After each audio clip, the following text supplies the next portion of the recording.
সম্ভাবনাকে একত্রিত করে। শিক্ষা এবং দৈন্যতার সম্পর্কটা বুঝি।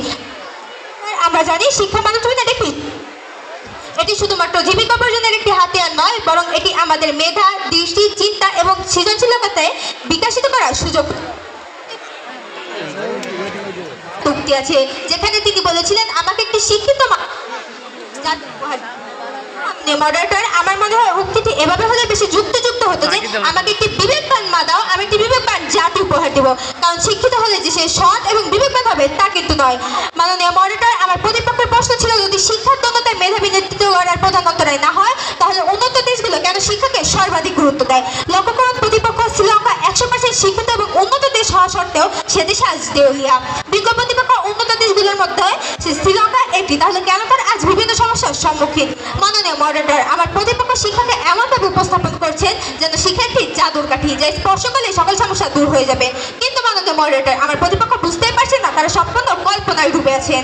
লক্ষ্য করুন মাননীয় মডারেটর, আমাদের ইতিহাস এবং বাস্তবতা এমন অনেক উদাহরণ আছে যেখানে শিক্ষা কম থাকা সত্ত্বেও অনেক অসাধারণ নেতৃত্ব প্রদর্শন হয়েছে, যার বাস্তব প্রমাণ মহাত্মা গান্ধী। মাননীয় মডারেটর, মহাত্মা গান্ধী উচ্চ শিক্ষিত ছিলেন না, তবুও তিনি ইতিহাসের এক মহান নেতা হয়েছিলেন। মাননীয় মডারেটর, শিক্ষার অভাব তার নেতৃত্বের পথে বাধা হতে পারেনি। তাহলে মাননীয় মডারেটর, বিজ্ঞ প্রতিপক্ষের কাছে আমার প্রশ্ন, যদি শিক্ষার দৈন্যতায় মেধাবী নেতৃত্ব করার প্রধান অন্তরায় হয়, তাহলে মহাত্মা গান্ধী কিভাবে উচ্চ শিক্ষিত না হয়েও ইতিহাসের এক মহান নেতা হয়েছেন? আশা করি উত্তরটি দিয়ে যাবেন।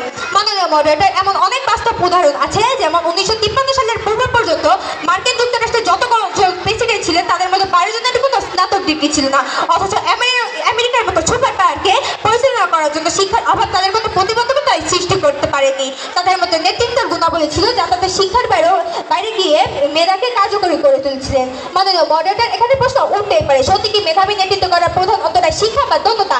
না মাননীয় মডারেটর, এর বাইরেও অনেক বিষয় আছে, যেমন দৃঢ় প্রতিজ্ঞা, মনোবল এবং পরিস্থিতি মোকাবেলার ক্ষমতা।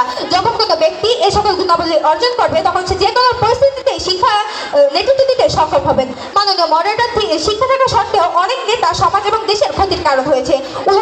উদাহরণস্বরূপ বলছি ইরাকের প্রেসিডেন্ট সাদ্দাম হোসেনের কথা। মাননীয় মডারেটর, সাদ্দাম হোসেন উচ্চশিক্ষিত হলেও তার দমনমূলক শাসক ইরাকের জন্য ক্ষতিকর প্রমাণিত হয়েছিলেন। তাহলে মাননীয় মডারেটর, আমরা কিভাবে বলতে পারি যে শিক্ষার দক্ষতায় মেধাবী নেতৃত্ব করার প্রধান অন্তরায়? মাননীয় মডারেটর, একজন মেধাবী নেতা নৈতিকতা, বাস্তব জ্ঞান এবং জনগণের প্রতি দায়বদ্ধতা থাকলেই তিনি নেতৃত্ব দিতে সক্ষম হয়। তাই সবশেষে আমি আবারও বলছি, শিক্ষার দক্ষতা মেধাবী নেতৃত্ব করার প্রধান অন্তরায় নয়। ধন্যবাদ মাননীয় মডারেটর, ধন্যবাদ সকলকে।